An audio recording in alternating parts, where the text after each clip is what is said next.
Okay, so Honkai Star's storyline, in a nutshell, according to Shadow. Disclaimer, most of the stuff is probably going to be inaccurate, and this video is a joke, so do not take this too literally. The topics. Belobog, Tianjo Lafu, Petacon, and Astral Express. Here we have Herda, who is soon going to get a 5-star form, and I know y'all F2P players, probably one of my friends is watching this video and is probably debating on who to pull for. Number 1, Astral Express and Herda Space Station. Okay, you start the game off, you meet, Mommy De Capo and Gamer Girl, which we'll call her Silver Puppy. You then choose either Callus or Stell, which they're known as both trash can lovers. We're sticking with Callus because he's better than Stell. Then you meet Daniel Hung on March 27th. And this is a scene where Daniel Hung gives the Trailblazers CPR, which if you chose Callus, I am very proud of you because that means boy love. You then meet Arlen and Asta. And then Peppy's just there for some reason. Asta you get for free. Then you meet Himiko, aka the best standard character you could possibly pull for. Then you gotta fight the Doomsday Beast. Oh my god. And then you have Himiko as a trial character you could use. And then you almost die. But the Eon of Nook blesses you with the power of destruction. And then Welt just comes out of nowhere. Then there's, like, a cutscene with, like, you, Herda, Himiko, Herda just yapping. Then you get on the express, you meet this little fetus by the name of Pom Pom, and then you just head to Belobog. Now, in Belobog, it's the three of you. We got March 27th, Callus, aka Trash Can Lover, and Daniel Hung. You then meet this scammer, which is also known as a masked fool that will soon be discussed later on in Petacon. We'll just call him Shampoo. Then you meet Adrian from Miraculous and Seven. Then there's Steela. We have Hook, which I always thought she was an NPC, which I'm not gonna lie, she looks like an NPC and did not deserve to be playable because she kind of sucks. Then we have Natasha, which I don't care if meta players say she sucks as a healer. She is the best healer you could possibly have. I once built her break effect. I will remake that video if I have to. And then people would think these two are siblings, but they're actually not, which I will understand why they think that, because he looks like he could be a Quantum character, but instead he's a Wind Nihility, which it would have been sick if we had another Quantum Nihility, not gonna lie. And then Seal is a Quantum Hunt. And, like, these two just talk. And then there's Branya, which you do gotta fight her for some reason, which these two are known as the lesbians in Belobog, because you ship them. Then there's Cocolia, we're just gonna call her Hot Chocolate, because why not? You do gotta fight her twice, I should say. Then you meet Claire, which I'm gonna flip you off because I literally have you E1, S1. If I get you E6, S5, I'm deleting Honkai Star. Then there's Swarg, which that's my hear me out, by the way. You do gotta fight him for some reason. Then you gotta fight Hot Chocolate, the mother of deception. And then you end up dying again. But then Eon of Preservation blesses you. You have the power of preservation. Oh my god. Which I think this version of Trailblazer sucks. And then there's a whole speech given, and then, like, the underworld is free with the overworld. So that's the end of Belobog. The Trailblaze continuation quest of Belobog and Herda Space Station. For Herda Space Station, you meet the woman that makes your account great, and then L plus Ratio, which I'm not gonna lie, he's kind of daddy. And then for Belobog quest, you meet Topaz and Numby, which Numby look like Peppa Pig, not gonna lie. Next up, Tianjo Lafu. There's a cold cutscene with Jing Yuan and Blade, which I need Blade on my account this instant. Look at Blade, he's so fine. This time it's you, Welt Yang, and March 27th. Daniel Hung is somewhere else at the moment. You then encounter Ting Yun and Yukong. Like I said, I kind of don't remember any of the story, but again, this video is supposed to be the story in a nutshell. You ask Yukon's side about the general, she says no for some reason. And then you meet Kafka, aka Lady de Capo. Daniel Hung is somewhere with Susie and Craig of the Creek. And then you meet this puppet. We're just going to call her female version of Scaramouche because, hey, Scaramouche is technically a puppet.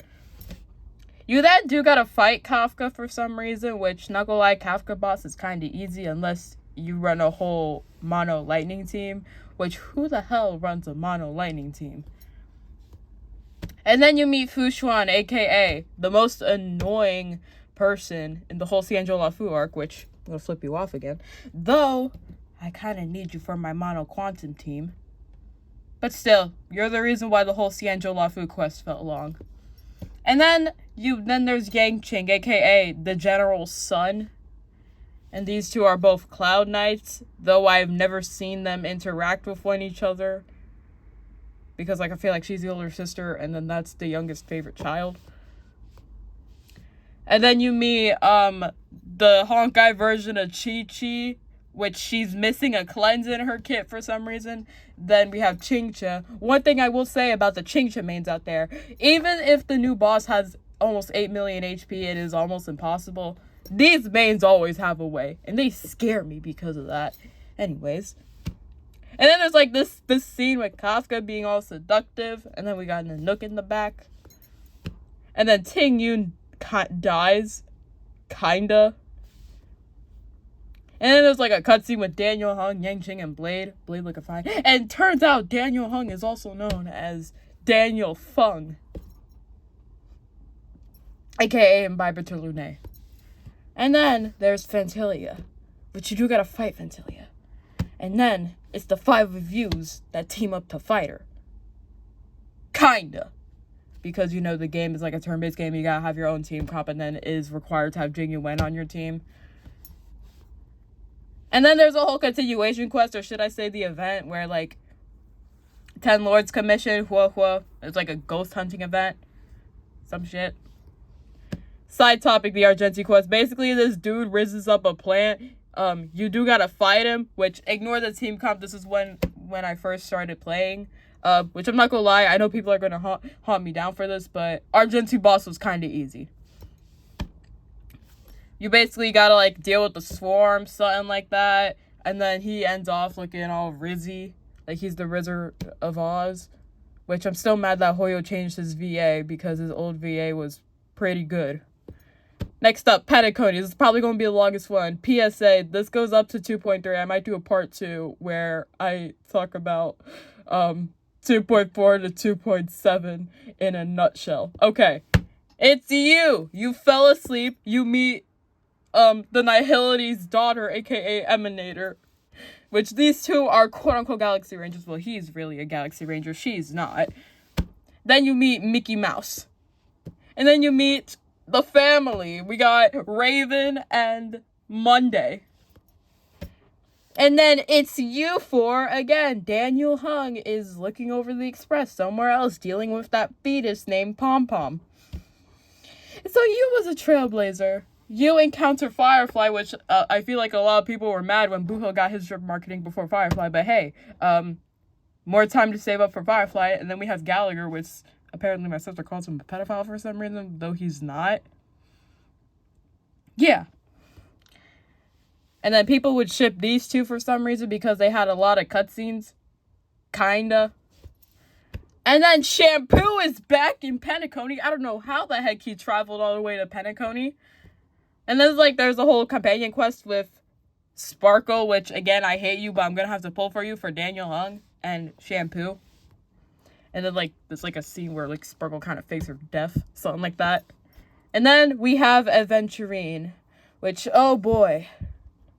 He's been through it all. And then there's, a quest with these two, which I feel like that's the reason why they ship each other. And then Aventurine flat out says, "Whoa, Doctor, you're huge." Yeah. And then there's, a whole lore with Aventurine and Jade. Jade apparently owned him as a slave. which that's the reason why I hate you, Jade. That's my boy. How could you do that to him? Like, my poor baby. He's been through it. Even his planet. Anyways. And then you meet Black Swan, kinda. This is kinda out of order, but I do not care, as long as it's entertaining. You then and then Firefly kinda dies because, like, you find some kind of memory zone. She dies, like, at least 3 times in this quest, I think. And then Robin also dies. Kinda. And then with these 3, you basically meet up with Gallagher. He apparently says that he's 13. Which I feel like he was born on a leap year, if that's the case. Yeah. Aventurine, which you do gotta fight him for some reason. I'm saying this now. Never use imaginary characters when fighting this thing. It's hard. Bring IOE characters. And then Acheron. You find out she's the emanator of Nihility. Also, no, we're just gonna call her Nihility's daughter, because she made the Nihility proud, something like that. And then, like, there's this whole, like, scene where Acheron gets mad aura. And then there's, like, a scene where Gallagher kills Sunday. Kinda. Like, Gallagher, you're so fine, you should have been a 5-star. Anyways, then there's a cutscene with Daniel Hung and Fetus Pom Pom. You then encounter Boot Hill, which I'm not gonna lie, when Boot Hill came on that screen, so did I. And like these two, they go like Petacon, something like that. Jade Abacus was involved in it. And then you encounter Misha. Misha is known as Mikhail. And then you get the Blessing of Harmony. Misha apparently dies. Same with Gallagher. And then you gotta fight Sunday. And then you meet Daniel Hung and Jing Yuan. You gotta fight him again. And then there's like this, this was the cliffhanger I was left on, because I finished the whole Petacon arc in 2.2. Yeah. Which, Boo Hill, I love you so much. And I better hope that there's a side quest where Aventurine betrays the IPC. Something like that. Anyways. Then in 2.3, March 27 finds you in the dream bed. Oh. I didn't even finish that. Anyways, that's it for now. I thought this went up to 2.3. Thank you for watching. If I made you cry, lore players and metas, I am sorry. But yeah, that's it for this video.